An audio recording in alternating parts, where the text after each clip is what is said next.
Many parents say, "My child is still too young to understand." But one day, that same child will grow up and say, "I wish someone had told me earlier." This story is about that mistake. Mr. and Mrs. Aid were known as good parents. They worked hard, paid school fees on time, bought the best clothes, and ensured their son, Mason, never lacked food. From the outside, everything looked perfect. But inside their home, something important was missing. Mason was 10 years old, quiet, intelligent, and obedient. He never talked back. He never caused trouble. His parents were proud of that. "Good children are seen, not heard," Mr. Aid often said. Whenever Mason tried to express his feelings, he was shut down. Don't ask questions.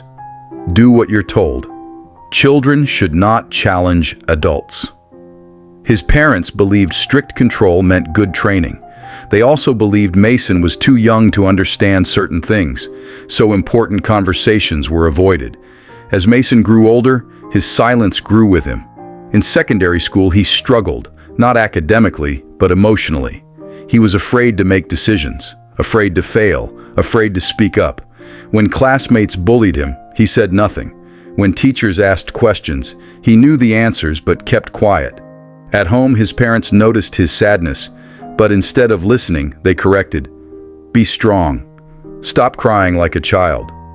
You have everything. What else do you want?" They never asked how he felt.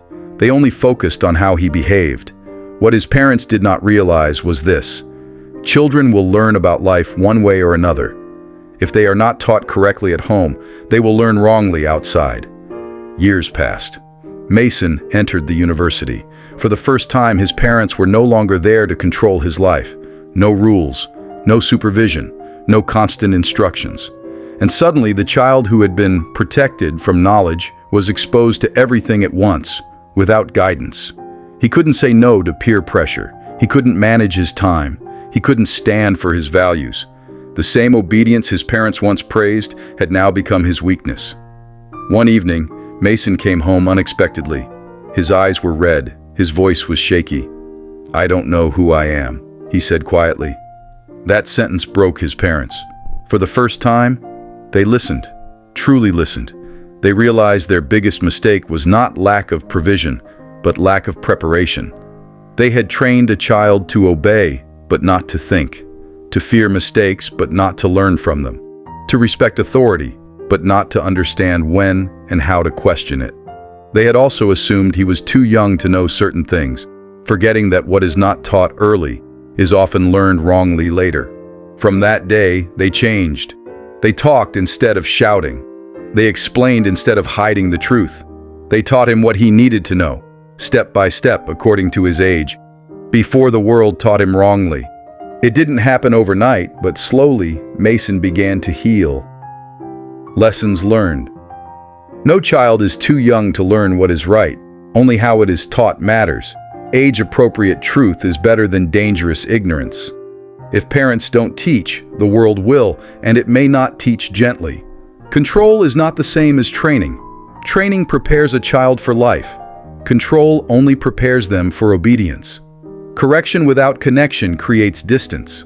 Love must be expressed, explained, and modeled. Parents should never assume a child is too small or too young to understand important truths.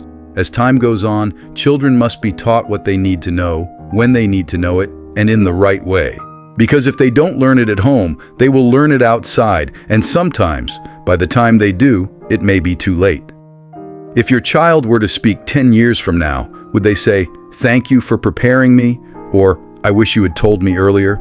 The answer depends on what you choose to teach today. Train wisely, train lovingly, train intentionally. If this story resonated with you, please leave a comment below sharing your thoughts or experiences. If you found it helpful, consider sharing it with other parents who need to hear this message. And if you want more stories and lessons like this, don't forget to subscribe for future videos.